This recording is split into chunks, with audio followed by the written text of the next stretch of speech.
Bismillahirrahmanirrahim. Assalamualaikum warahmatullahi wabarakatuh. Innal hamdalillah nahmaduhu wa nasta'inuhu wa nastaghfiruh wa na'udzu billahi min shururi anfusina wa min sayyiati a'malina. May yahdihillahu fala mudhillalah wa may yudlil fala hadiyalah. Asyhadu an la ilaha illallah wahdahu la syarikalah wa asyhadu anna Muhammadan abduhu wa rasuluhu la nabiyya ba'dah. Ya ayyuhalladzina amanu taqullaha haqqa tuqatih wa la tamutunna illa wa antum muslimun.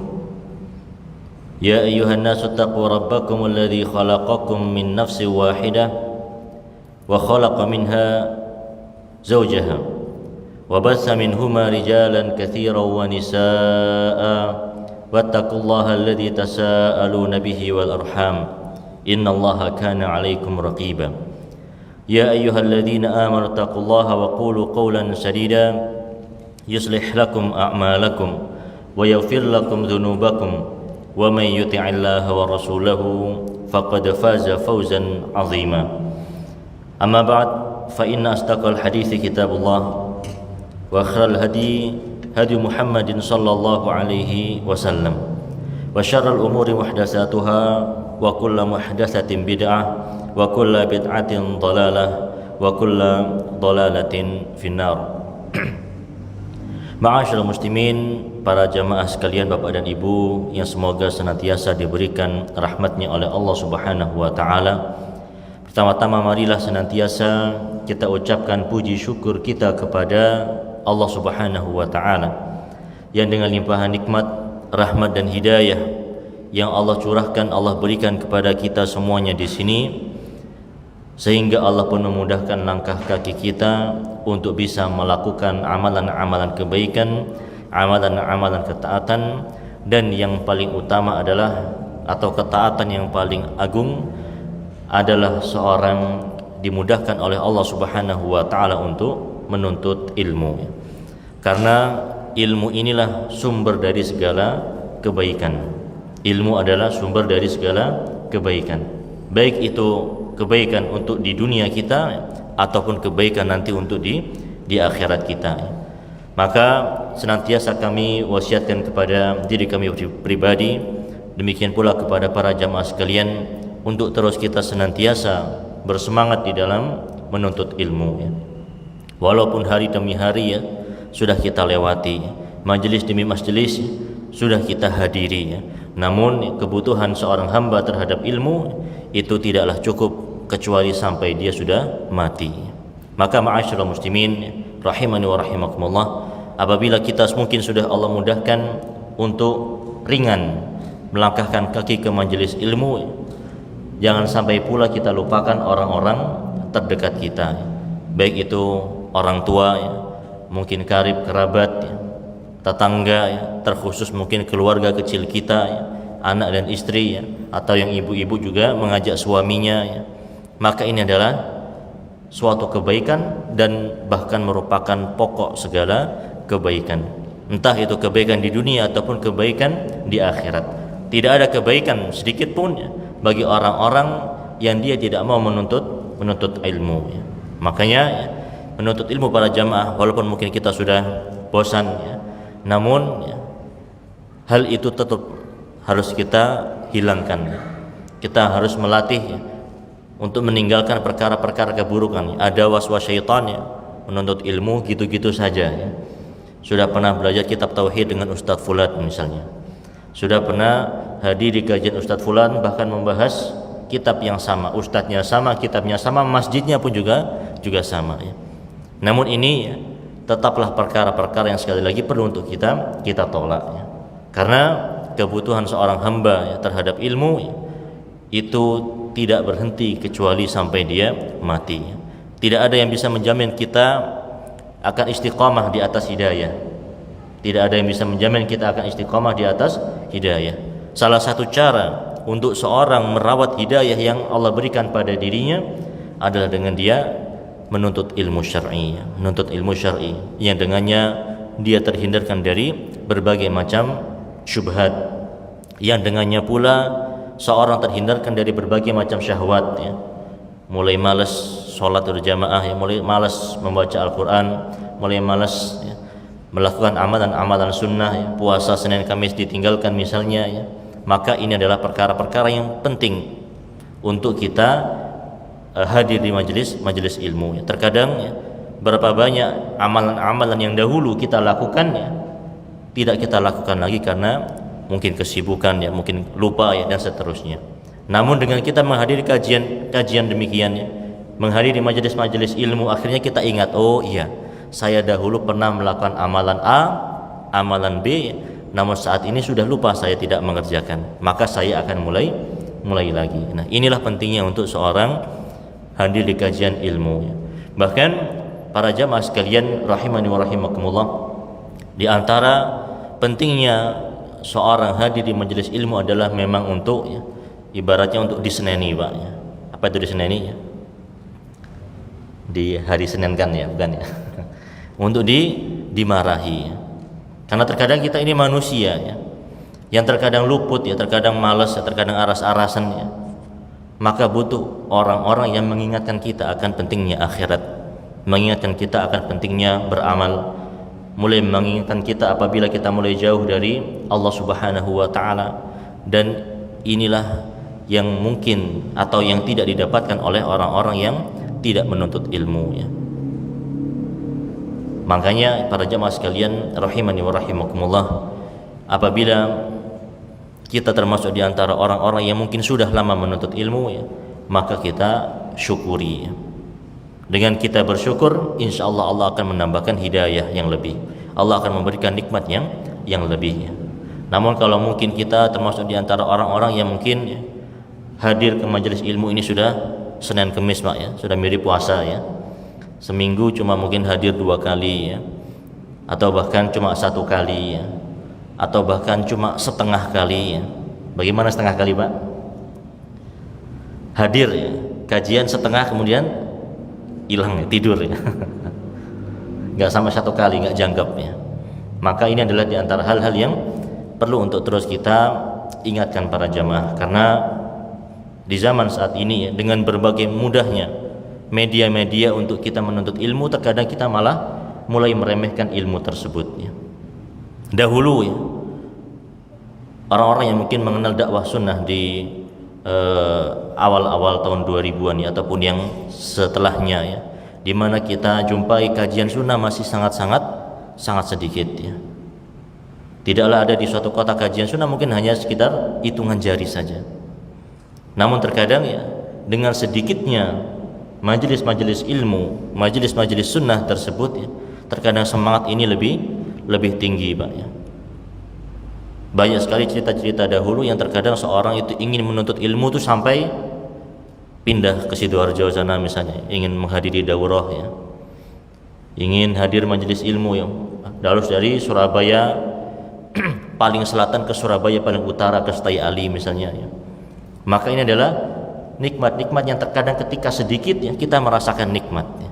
Namun ketika jumlahnya ini sudah sangat banyak, ya, kita jumpai di zaman kita ini kajian-kajian sudah sangat banyak, ya, baik itu di masjid, ya, ataupun yang direkam, ya, ataupun yang direkam, ya. Saking banyak yang direkam, ya, sampai terkadang kita tidak sanggup melihatnya, ya, Pak, ya. Ada yang siap murojaah kajian kita malam ini nanti, ya, setelah pulang? Angkat tangan, ya. Yang tidak siap angkat kaki, ya. Karena terkadang wasilah-wasilah, sarana-sarana yang semakin mudah menyebabkan kita ini kurang menghormati suatu nikmat yang Allah berikannya. Seorang yang mungkin diberikan rezeki yang kurang, ya, makan menggunakan nasi, ya, plus kerupuk saja, ya, itu dia sudah merasakan alhamdulillah, ya Allah, saya ini bisa makan. Kemarin malah nggak sempat makan, ya. Kemarin malah cuma makan kerupuknya, nggak pakai nasinya. Kemarinnya lagi ya hanya nasinya saja tanpa kerupuknya. Alhamdulillah sekarang bisa makan nasi plus kerupuknya. Ini ketika seorang terkadang diberikan ujian sedikitnya harta. Namun tatkala ya harta sudah mulai melimpah ya, uang sudah sangat banyak ya, beli ini itu sudah bisa ya, kira-kira mulai pilih-pilih makanan tidak Pak? Mulai pilih-pilih ya. Ada makanan nasi berkat ya, yang dahulu ketika dia mungkin uangnya ketika sedikit ya, dapat nasi kotaan itu sudah masya Allah ya. Tapi ketika uangnya sudah mulai banyak ya, dapat nasi kotakan ya, dia apakan Pak? Kasihkan orang lain ya. Karena menganggap ini sudah hal yang biasa ya. Demikian pula dalam masalah al-ilmu ya. Di dalam masalah ilmu, ketika ilmu itu semakin sedikit ya, terkhusus mungkin di zaman salaf dahulu ya, orang mendengar satu hadis saja Pak ya, itu harus mengorbankan uangnya yang sangat banyak, mengorbankan waktunya yang sangat banyak ya, menempuh perjalanan yang tidak sedikit ya, hanya untuk mengambil satu buah hadisnya. Di zaman ini sangat masya Allah ya, di alat yang sangat sekecil ini ya, bisa kita melihat ya, bahkan mungkin jutaan hadis ya, tanpa kita susah payah ya, tanpa kita melakukan perjalanan sebagaimana yang dilakukan oleh ulama salaf ya.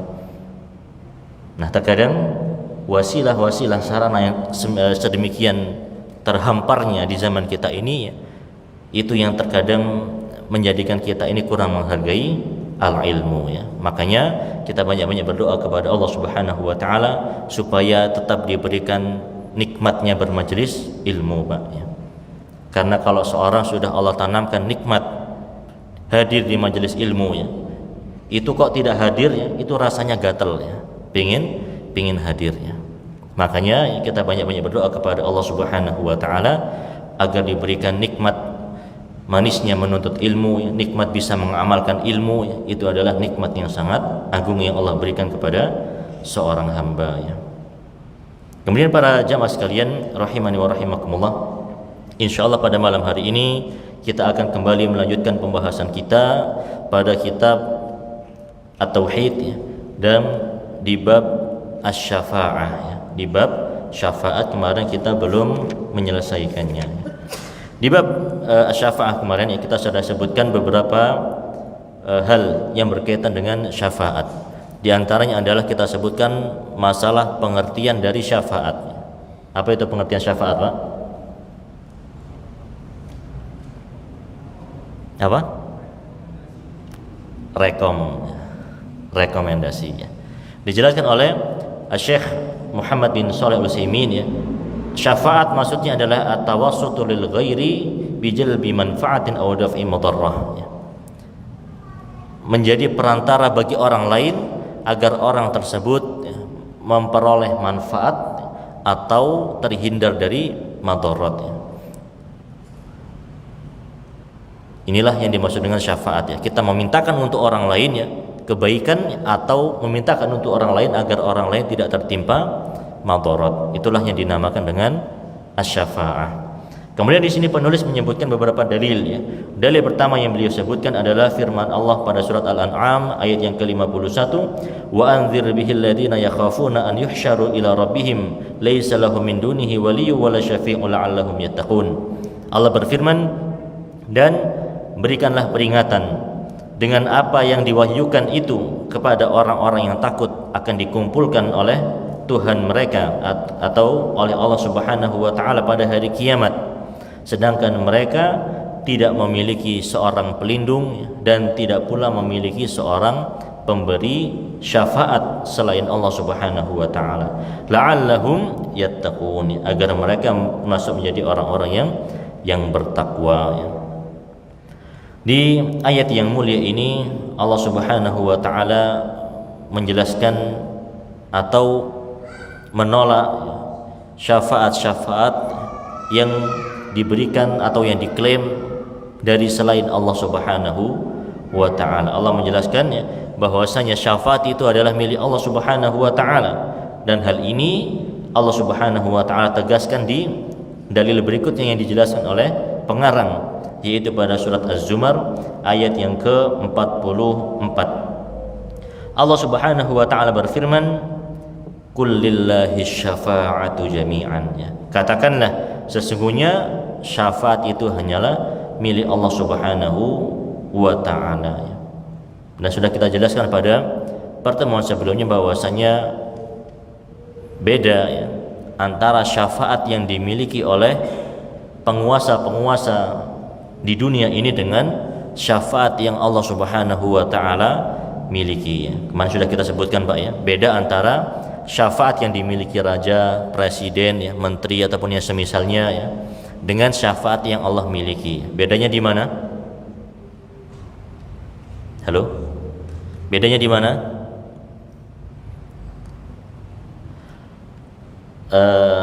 Presiden ya, raja, menteri ya, kepala dinas dan seterusnya ya.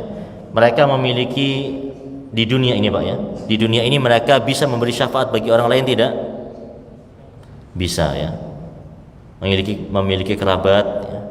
Itu loh, saya punya anak ya. Tolong anak saya masukkan ke kantornya panjenengan ya. Akhirnya diberi syafaat. Oh ya, silakan ya, bisa masuk ya.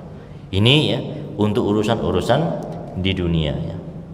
Bahkan terkadang ya presiden ya, apakah bisa benar-benar memiliki kekuasaan ya untuk menolak syafaat yang dilakukan oleh orang-orang bawahnya Pak? Tidak bisa ya. Terkadang presiden, raja ya, pemimpin karepnya A ya, maunya A ya, tapi terkadang menteri-menterinya ya ataupun mungkin ya orang-orang yang di bawahnya ya memberikan syafaat-syafaatnya. Maka ini adalah syafaat atau gambaran syafaat bagi penguasa di dunia. Presiden saja tidak bisa mengatur orang yang ada di bawahnya. Ya. Terkadang mungkin menteri ya bisa memberikan syafaat bagi orang yang di bawahnya tanpa harus izin presidennya. Namun kalau syafaat pada hari kiamat kelak ya, di penghakiman Allah Subhanahu wa taala, maka tidak ada seorang pun ya, tidak ada suatu makhluk pun ya yang bisa memberikan syafaat kecuali atas izin Allah Subhanahu wa taala. Jadi syafaat bagi manusia ini mutlak atau tidak, Pak? Tidak mutlaknya. Adapun syafaat milik Allah Subhanahu wa taala mutlak atau tidak? Mutlaknya. Tidak ada ya seorang yang diam-diam memberi syafaat ya tanpa pengetahuan Allah Subhanahu wa taala, tanpa izin Allah Subhanahu wa taala. Maka ini menunjukkan syafaat itu hanyalah milik Allah Subhanahu wa taala. Makanya Allah berfirman, "Qul lillahi syafa'atu jami'an." Katakanlah bahwasanya milik Allah lah seluruh syafaat-syafaat yang ada. Kita jelaskan kemarin bahwasanya syafaat itu juga bermacam-macam, terkhusus ya yang berhubungan dengan Rasulullah sallallahu alaihi wasallam ya. Kita jelaskan bahwasanya syafaat itu terbagi menjadi berapa, Pak? Menjadi dua ya. Yaitu syafaat ya. Jenis yang pertama ya, itu syafaat yang khusus untuk Rasulullah sallallahu alaihi wasallam. Nah, syafaat jenis yang pertama ini ada beberapa macam ya. Yang pertama yaitu asy-syafa'atul 'uzma ya.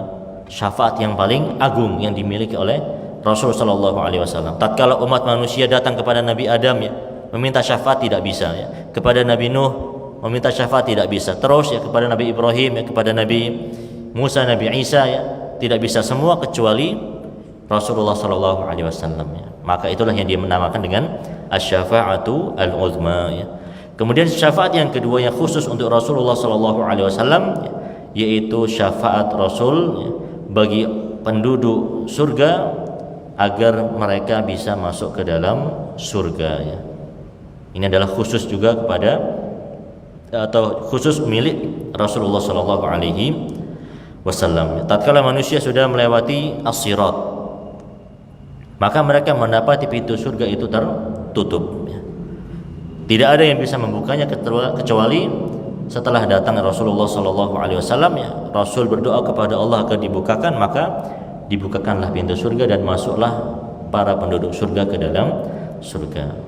Maka jenis syafaat yang kedua adalah syafaatnya Rasul ya, bagi penduduk surga agar mereka bisa masuk ke dalam surga.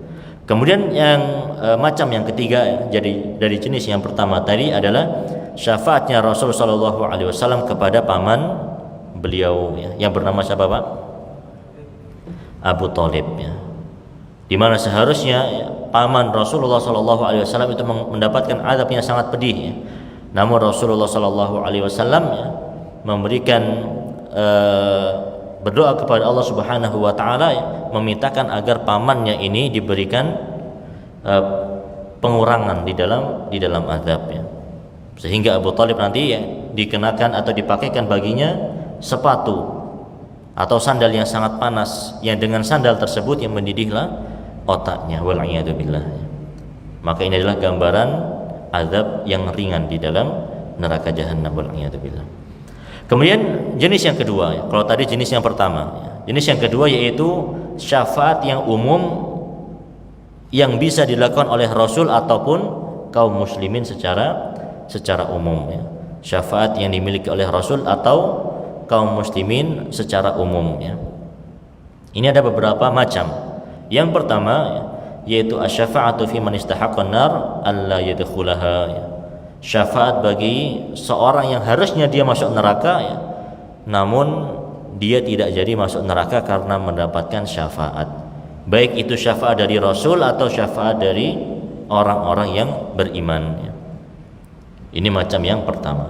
Yang kedua, asy-syafa'atu fi man dakhala an-nar an yukhrija minha atau an yukhraja minha ya.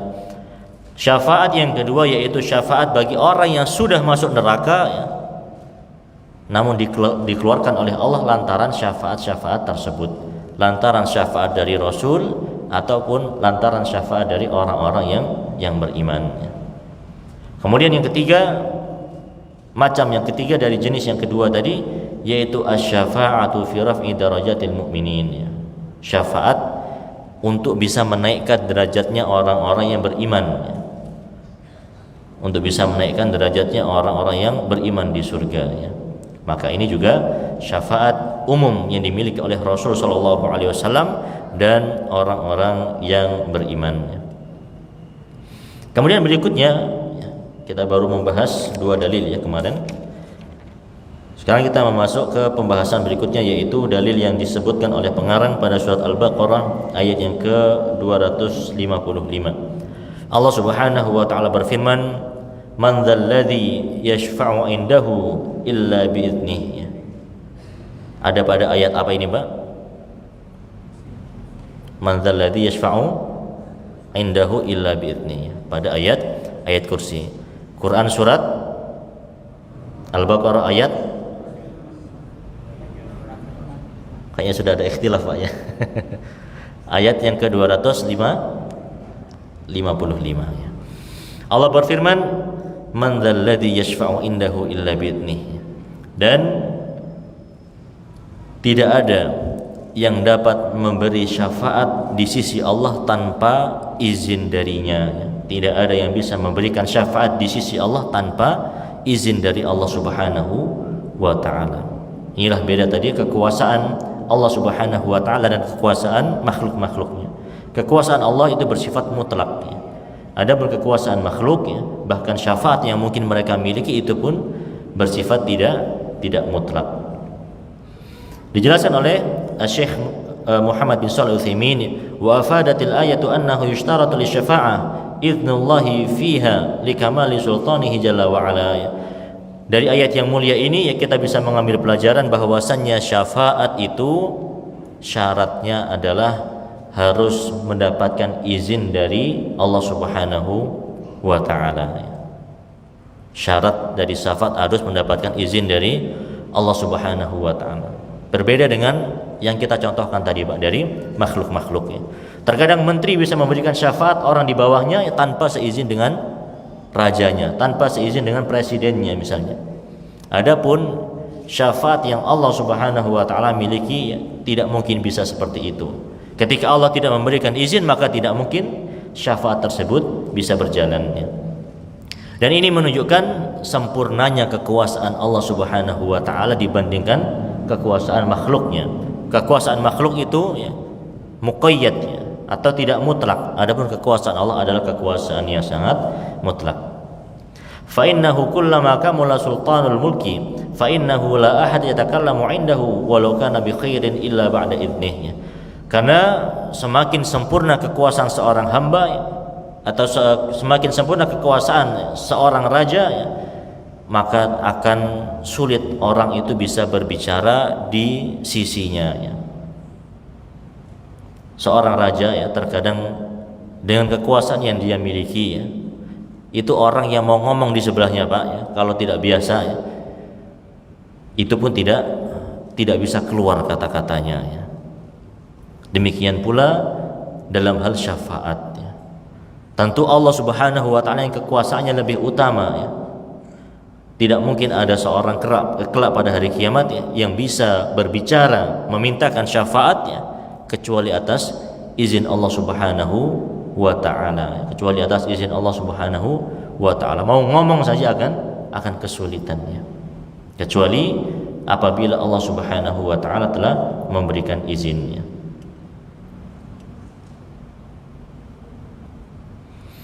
Kemudian dalil berikutnya adalah firman Allah Subhanahu wa taala di surat An-Najm pada ayat yang ke-26. Dalil berikutnya adalah firman Allah Subhanahu wa taala pada surat An-Najm ayat yang ke-26. Allah Subhanahu wa taala berfirman, wa qawluhu wa kam min malakin fis samawati la tughni syafa'atuhum syai'an illa min ba'di ay ya'dana Allahu liman yasha'u wa yarda. Allah Subhanahu wa taala berfirman, dan berapa banyak malaikat-malaikat baik itu di langit atau malaikat-malaikat yang ada di langit, syafaat mereka sedikit pun tidak bermanfaat, tidak berguna kecuali sesudah Allah Subhanahu wa taala mengizinkan bagi orang yang dikehendaki dan diridhoi oleh Allah Subhanahu wa taala.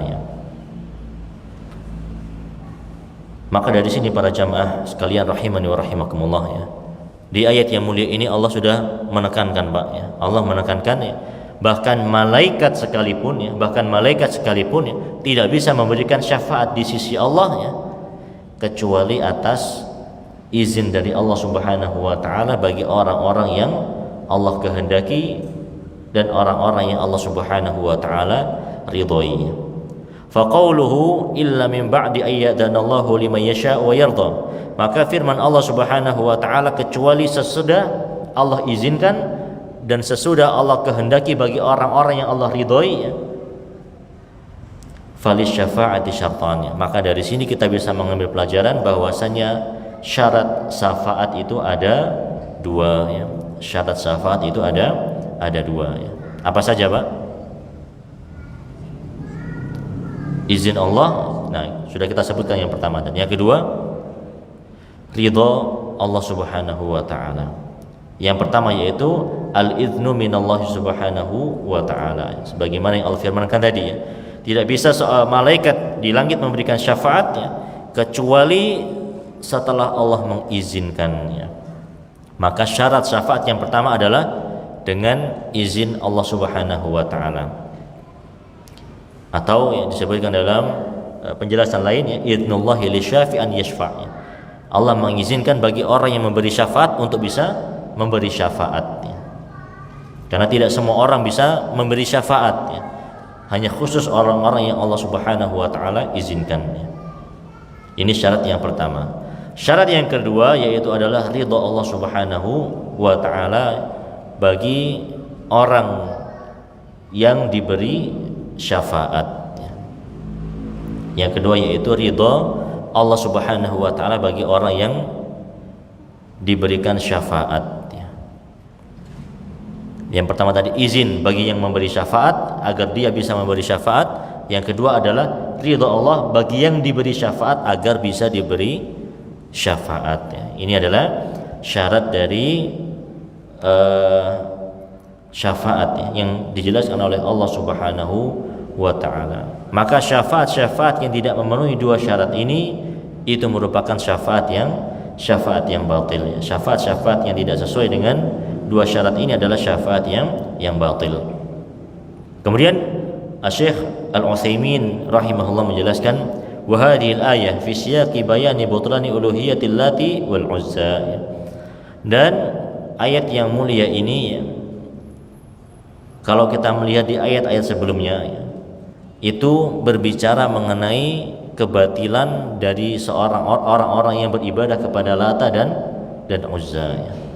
Allah Subhanahu wa taala berfirman, ya, di ayat yang ke-19 pada surat An-Najm, afara'aitumul Lata wal Uzza wa manata tsalitsatal ukhra, bagaimana pendapatmu tentang Lata dan Uzza dan yang ketiga yaitu Manat, ya. Kemudian disebutkan di ayat berikutnya, alakumuz dzakaru wa lahul unsa tilka idzan qismatun dhiza, ya, dan seterusnya, ya, sampai pada ayat yang ke-26, wa kam min malakin fis samawati wal ard fis samawati la tughni syafa'atuhum syai'an, dan seterusnya, ya. Kata beliau, fa idza kanatil malaikatu wa hiya fis samawati fil uluwi la tughni syafa'atuhum illa ba'da idnihi ta'ala wa ridhah, fa kaifa bil Lati wal Uzza wa hiya fil ard, ya. Kata beliau, maka apabila malaikat saja, ya, maka apabila malaikat saja yang ada di langit, ya, berada di ketinggian dekat dengan Allah Subhanahu wa taala, itu syafaatnya, ya, tidak bisa berguna sedikit pun, ya, kecuali atas izin Allah dan ridhonya, ya. Maka bagaimana mungkin dengan Lata dan Uzza, kata beliau. Dan tidak hanya Lata dan Uzza saja, demikian pula masuk di dalamnya orang-orang yang disembah selain Allah Subhanahu wa taala, benda-benda yang disembah selain Allah Subhanahu wa taala. Wong ini loh, malaikat terdekat dengan Allah Subhanahu wa taala yang ada di langit saja tidak bisa memberi syafaat. Maka bagaimana mungkin, ya, dengan makhluk-makhluk yang ada di bumi ini, ya. Tidak bisa mereka memberikan syafaat, ya, kecuali atas izin Allah Subhanahu wa taala dan ridho dari Allah Subhanahu wa taala.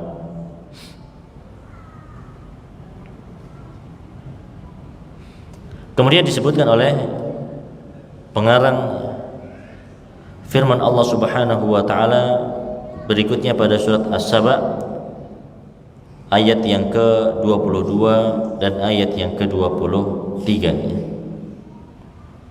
Allah Subhanahu wa taala berfirman, qul ud'u alladziina za'amtum min dunillahi la yamlikuna mithqala dzarratin fis samawati wala fil ardh.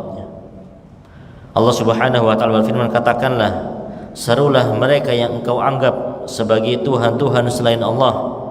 Mereka tidaklah memiliki kekuasaan seberat dzarrah, seberat biji sawi, baik itu di langit ataupun di bumi.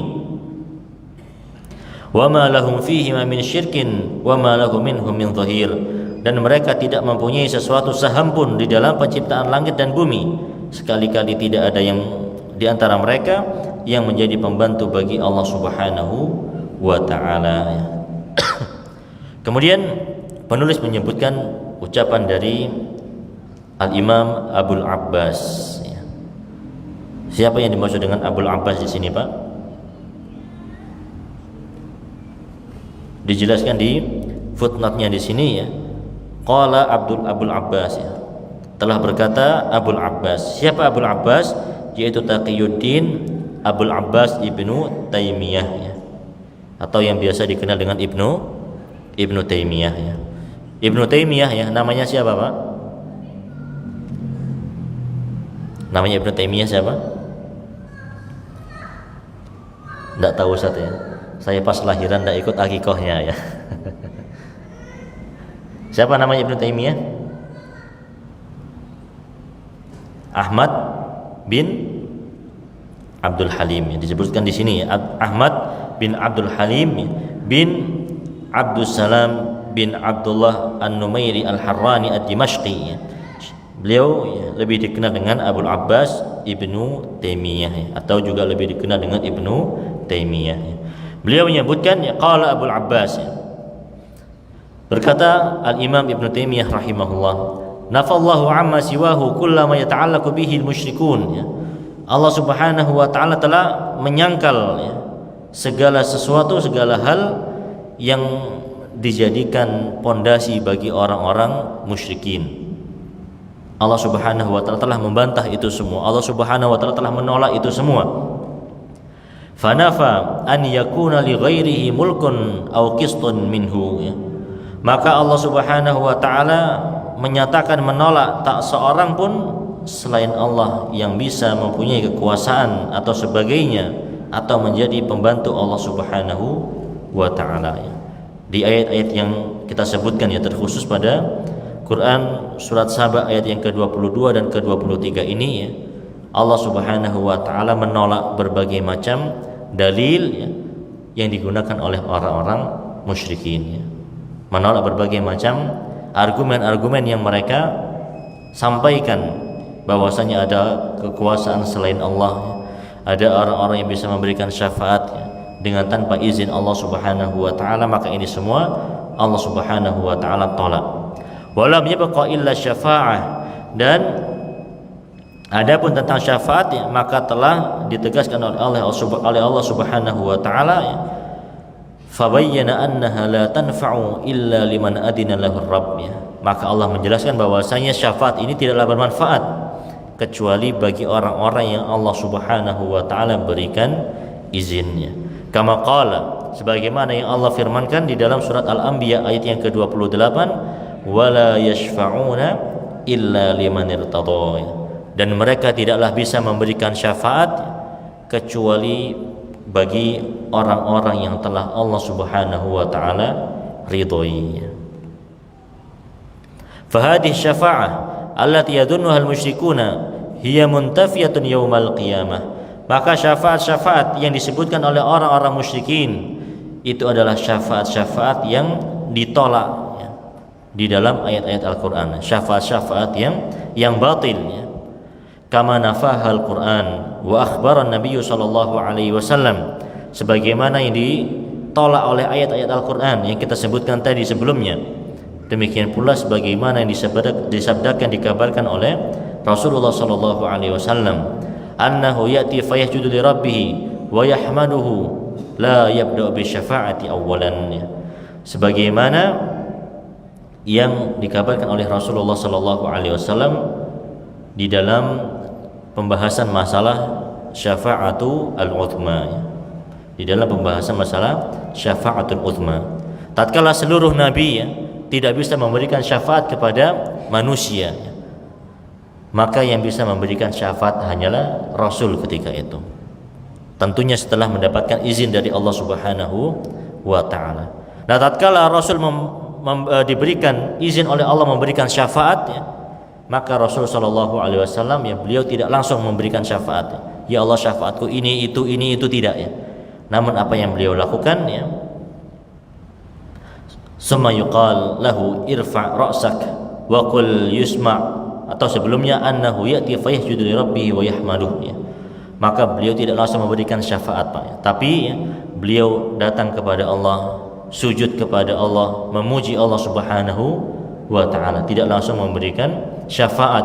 Summa yuqalu lah, kemudian dikatakan kepada Rasul sallallahu alaihi wasallam, irfa' ra'sak, wahai Muhammad angkatlah kepalamu, wa qul yusma', katakanlah ucapanmu akan didengar, wasal tu'ta, mintalah engkau akan diberi, washfa' tusyaffa', dan berikanlah syafaatnya, sesungguhnya engkau akan diberi syafaat.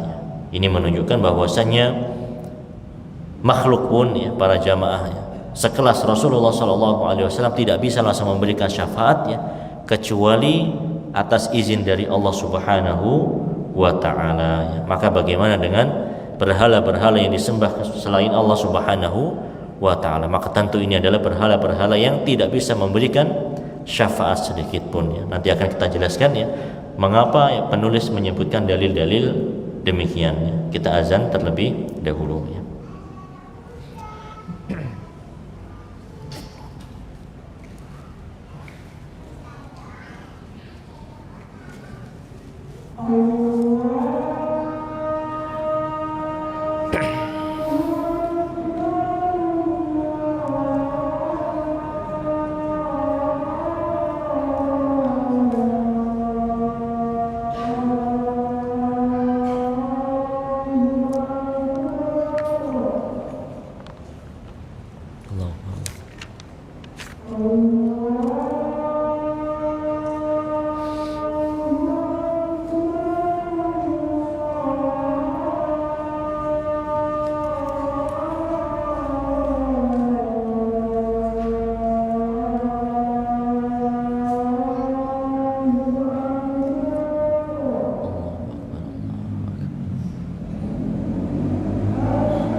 Ya, kita lanjutkan sedikit dari bab yang berkaitan dengan syafaat ini ya.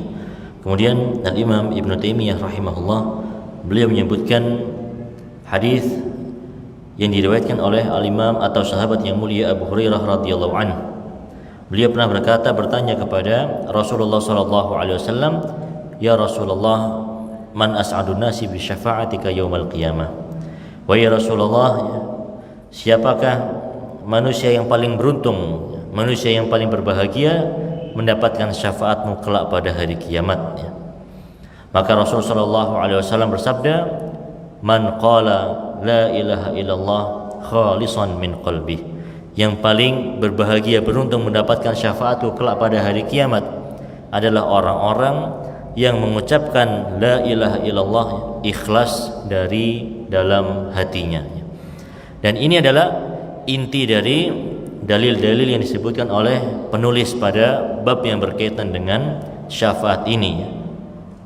Disebutkan oleh Al-Imam Ibnu Taimiyah, "Fatilka syafa'ah li ahli al-ikhlas biiznillah." Maka syafaat yang untuk diberikan kepada orang-orang ikhlas tersebut, orang-orang yang bertauhid, maka itu adalah atas izin Allah Subhanahu wa taala. Wala takunu liman asyraka billah.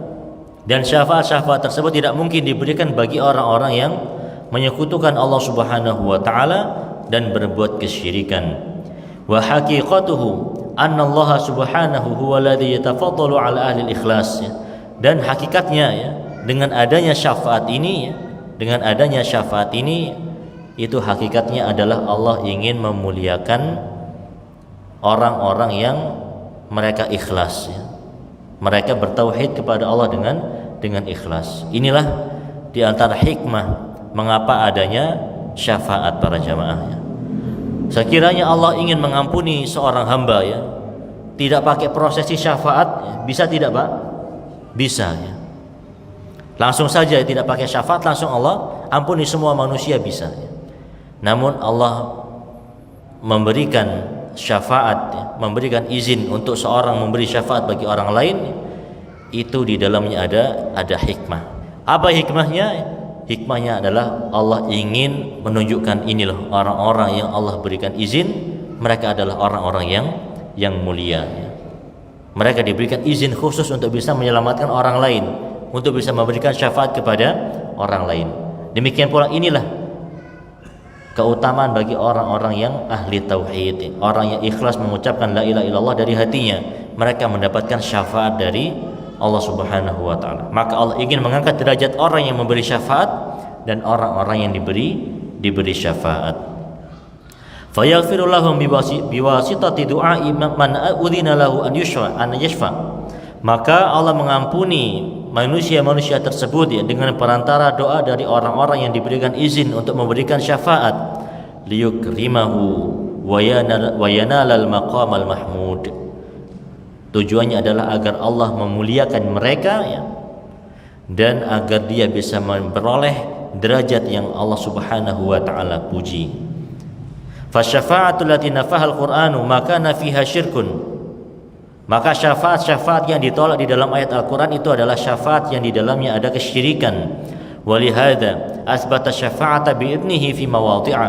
Makanya Allah menetapkan syafaat-syafaat dengan izinnya, ya. Maksudnya adalah bagi orang-orang yang mentauhidkan Allah Subhanahu wa taala pada beberapa tempat.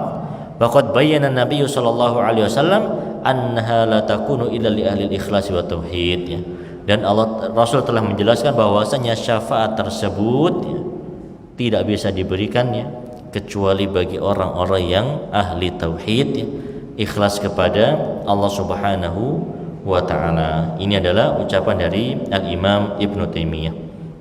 Kemudian terakhir, ya, ucapan dari Syekh Muhammad bin Shalih Al-Utsaimin, ya, wajhu idkhali bab syafaati fi kitab tauhid anna syafa'at asy-syirkiyah tunafi tauhid. Mengapa di sini penulis menyebutkan bab berkaitan dengan syafaat pada kitab tauhid, ya? Mengapa penulis menyebutkan bab berkaitan syafaat dengan kitab tauhid, ya, pada kitab tauhid, ya? Jawabannya adalah karena syafaat yang di dalamnya terkandung unsur-unsur kesyirikan, ya, itu bisa mengurangi tauhid seorang hamba, ya. Makanya maksudnya penulis, ya, jangan sampai kita ini berbuat kesyirikan, ya. Karena dengan berbuat kesyirikan, ya, itu kita tidak bisa mendapatkan syafaat.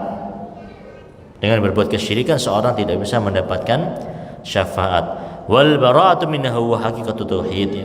Dan adapun orang-orang yang mentauhidkan Allah Subhanahu wa taala, mereka berlepas diri dari syafaat-syafaat yang di dalamnya ada unsur kesyirikan. Jadi inilah alasan mengapa penulis Syekh Muhammad bin Abdul Wahhab mencantumkan bab syafaat di dalam kitab tauhid, ya, adalah agar manusia tidak berbuat kesyirikan, ya, menolak berbagai macam syafaat kesyirikan, ya, karena itu bisa mengurangi kadar tauhid seorang hamba. Nah, kalau kadar tauhidnya sudah terkurangi, akhirnya kemungkinan mendapatkan syafaat pun akan semakin kecil, ya. Wallahu taala alam. Ini mungkin yang bisa kita sampaikan pada pembahasan yang singkat pada malam hari ini. Semoga yang sedikit ini bermanfaat untuk diri kami pribadi, dan semoga Allah Subhanahu wa taala dan para jamaah sekalian, dan semoga Allah Subhanahu wa taala memudahkan kita semua untuk mendapatkan syafaat kelak pada hari kiamat dari Rasulullah sallallahu alaihi wasallam dan dari kaum muslimin.